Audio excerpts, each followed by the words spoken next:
Thomas Frank out. Hey guys, welcome to the channel. Welcome to another video. Today's video is going to centre around that very question that is being thrown around the Tottenham fan base right now of Thomas Frank in or Thomas Frank out. This question stems from the aftermath of the incredible North London derby this past Sunday, in which Arsenal absolutely wiped the floor with their fierce rivals, and as Eberiche Eze stole the show in a 4-1 triumph over Spurs, in which a lot of the Tottenham fan base were angry over the approach and the in-game management of their head coach Thomas Frank, so much so that the Tottenham fan base has been left divided over whether to keep Thomas Frank or to get rid of him, even if his tenure as head coach of Tottenham Hotspur has only been for a few short months. We're going to be looking into this conversation ourselves, but before we do, I would like to remind you all to please like the video and also subscribe if you are new. Both things are always and forever be greatly appreciated. And of course, I encourage you all to get involved in the conversation yourselves. Let me know what you guys are thinking and feeling down below in that comment section about this. Are you Thomas Frank in? Are you Thomas Frank out? Let me know your thoughts, comments, opinions, predictions, feelings, whatever you want to call it, that I'm sure will make for great and interesting reading down below. So please do use and abuse that comment section, people. And without further ado, I would like to get on with the conversation. Let's talk Thomas Frank and Tottenham Hotspur. Look, Sunday was a dreadful, horrific day for Spurs. They were absolutely humiliated and embarrassed in the North London derby, which is arguably one of, if not the biggest game in the football calendar for Tottenham Hotspur. Arsenal absolutely wiped the floor with them. Eberiche Eze, of all people, given the history of this past summer, in which, of course, Tottenham and Arsenal were engaged in a tug of war to try and sign him whilst he was at Crystal Palace, of course, stole the show. He scored a hat-trick on the day, as Leandro Trossard got the other goal, and Arsenal ran out 4-1 winners. There was very little to shout about from a Tottenham perspective. They did see a wonder goal, a moment of brilliance from Richarlison, but with that aside, there was nothing else to be happy or positive about as far as what Tottenham were concerned. They were beaten, battered, humiliated, embarrassed, victimised and conquered by their North London rivals, and it left a lot of the fan base absolutely fuming. Fuming to the point where it seems that the fan base is divided now as to whether or not they want to keep Thomas Frank or not. Frank out was trending in the aftermath of that game, and I for one can understand the frustration. I for one can understand the anger from Spurs fans coming out of that game. There was a lot there that was left to be desired, a lot there to be angry about. The approach, I thought, from Thomas Frank was wrong. Going 3/5 at the back was a massive risk. Doing this whole pragmatic defensive thing was always going to be a big risk, and even then, when he tried to go pragmatic and defensive, it didn't work because Arsenal carved them open at will. There was and Spurs barely laid a glove on them. If it hadn't been for a wonder goal, it would have been clean sheet and a perfect night for Arsenal. They had an XG of around about 0.07. That's how bad Spurs were. Only 3 shots on goal. I can't remember if it was 1 or 2 on target, but it was just a horrible day for Spurs, in which they didn't really put up much of a fight.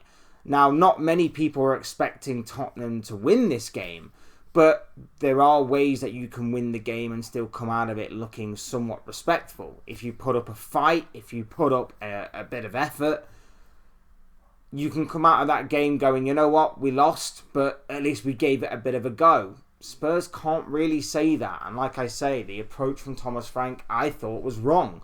But managers sometimes do get it wrong. Players do sometimes fail to carry out the game plan of managers and head coaches. And that's exactly the combination that I think was carried out on Sunday. And part of that was down to how good Arsenal were, but I do think that they were helped along with that by how poor Spurs were. The thing for me is that as bad as what Spurs were, I think a lot of Spurs fans have short-term memory loss from last season. And part of that is down to the massive papering over the cracks that the Europa League triumph gave them. The Europa League triumph kind of acted like, you know that thing in Men in Black where they zap you and you get instant memory loss? That's what that Europa League triumph is to me. Because a lot of people kind of forgot how poor last year was in terms of the Premier League. 22 losses from 38 games was dreadful. A 17th place finish, probably the worst finish in their history in England's top flight division.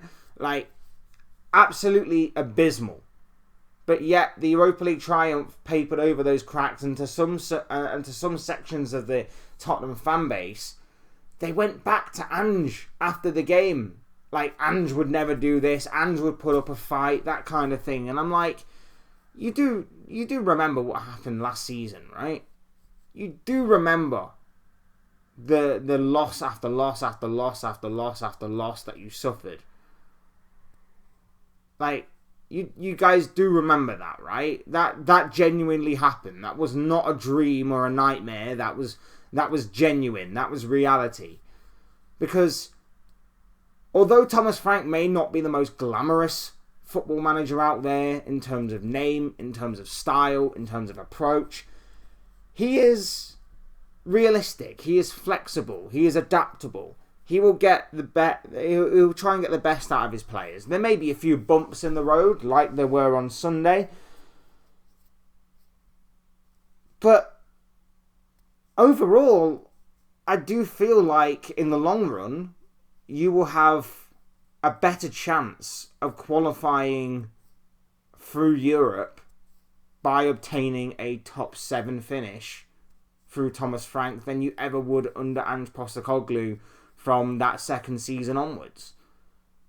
It was... I do feel like Thomas Frank is a very good manager. I rate him highly. And I know a lot of Spurs fans weren't exactly happy with the appointment of Thomas Frank because it didn't seem like it was a majorly ambitious name. But this is where this problem of Tottenham's identity crisis comes into the equation. And this is something that Spurs have suffered with for a long, long time. Because they talk like they are a top 4/top 5 club. But when it comes to actually proving it on the pitch, they don't have enough minerals to back it up. And a lot of the Spurs fans are divided as to who and what they are. Are they a top 4 club? Are they a top 6 club? Are they a top 8 club? Are they a club that is on the outside looking in, trying to break in to those European football places? I don't know. Because, like I say, they're such an awkward side, Spurs, that with the money and the resources that they have, sure, you could look at them as a top 6 club. But when it comes to backing it up on the pitch, they're a club that doesn't have enough about them to maybe necessarily do that. And I think under Thomas Frank, I think the idea when he was appointed was that, okay, we need someone to come in and steady the shit. Thomas Frank is perfect at doing that. You know, his adaptable, flexible approach, his man management will combine to get the better out of the players that they have, when you could say that there's only a few top players in there. I'm not saying like world class. I'm saying maybe just under the bracket of that. I'm talking the likes of, you know, Mickey van der Ven, for example. I think he's great. I really do. I think Mohamed Kudus is great as well. I think he's a great signing. But the rest are sort of, you know, average to somewhat below average, in my opinion. But he will probably get more out of those players than what Ange Postecoglou did, which was, I have one way, one style, go out there and perform, and if we fail, we fail. Thomas Frank's more adaptable, he's more flexible, and he will get get more out of those players than what he ever could. That was what I was guessing in the summer, and I still stand by that. I still think that could obviously happen later on down the line. I don't think he was properly backed in the summer. I feel like he was given a lot of alternatives to what he really wanted. I think that Mohamed Kudus, like I said before, is a great signing. But other than that, João Pelini, I think, is also a great signing. But other than that, Kolo Muani, Xavi Simons, there were question marks about those kinds of players coming in. Would they hit the ground running? Would they be successful? So far, they've not quite had the impact that I think a lot of Spurs fans and the Spurs hierarchy themselves were probably hoping for. So the jury's still out on those types of players. But I just want to know from Spurs fans, really, who and what do you think you are? What is the identity of Tottenham Hotspur right now? Because I don't think a lot of Spurs fans know, which is why they've got this debate and divide in the fan base, which is why they don't know whether or not Thomas Frank is the right man to take them forward or not. And also, what's sacking another manager going to do? What is sacking another manager going to do? He's only a few months into his reign as the Spurs head coach anyway. Getting rid of him right now, like, what's that going to achieve? You just go from one manager to the next. Give this guy some time. Give this guy a bit of leeway to try and do something with this team that obviously, when he arrived, was jubilant at the Europa League triumph, but also broken behind the scenes because of what had happened in the Premier League and how much that Europa League triumph papered over the cracks. Give this guy some time, man. Like, it's not like Arne Slot, where he had a winning formula and he decided to throw it all away, despite obviously the club spending 450 odd million. This is a guy that has come in, made a couple of changes, had a fair few injuries, to be fair to him. He's not had his main creator in James Maddison. He's not had his main striker in Dominic Solanke. So there have been a couple of things that he's had to adapt to. Give the guy some time to try and get things right. Because otherwise, what are you expecting to happen in a few short months? It's very rare that a few short months can provide something that is long-term and sustainable.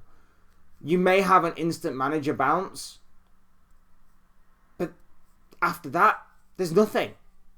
It levels itself out. You go back to being mediocre, especially for clubs that are near or have been near the bottom of the table in recent times. Look at, for example, Sean Dyche at Forest. Eventually, it will even itself out. He may have had a decent run to start off his managerial reign there, but the likelihood is that eventually it will even itself out and they'll go back to being win-loss-draw merchants. Win-loss-draw, win-loss-draw. Inconsistently consistent, if that makes sense. So, I don't know exactly what sacking another manager would do. I don't even know who Spurs would look at after Thomas Frank if they were to get rid of him tomorrow, say. So, I'm just confused. I would like some answers in the comments section. Because, of course, as I always say, these are just the thoughts, comments, opinions, predictions, feelings, whatever you want to call it, of this guy. I want to know what you guys are thinking and feeling. Let me know what you make about this man right here, Thomas Frank, as the Tottenham head coach. Would you get rid of him? Would you keep him? Personally, for me, I'd keep him. I don't know who you would replace him with. And plus, I think he deserves a fair crack of the whip in terms of he's only been there a few short months. Like, give the man a chance. Yes, Sunday was dreadful. Yes, Sunday was absolutely abysmal. And there is no getting past that. But at the same time, Spurs are nowhere near on Arsenal's level. Spurs are nowhere near on Arsenal's level. I think you take the hit and you move on. And I think Spurs can move on from this. And I do think Thomas Frank will eventually come good in terms of maybe being the guy before the guy.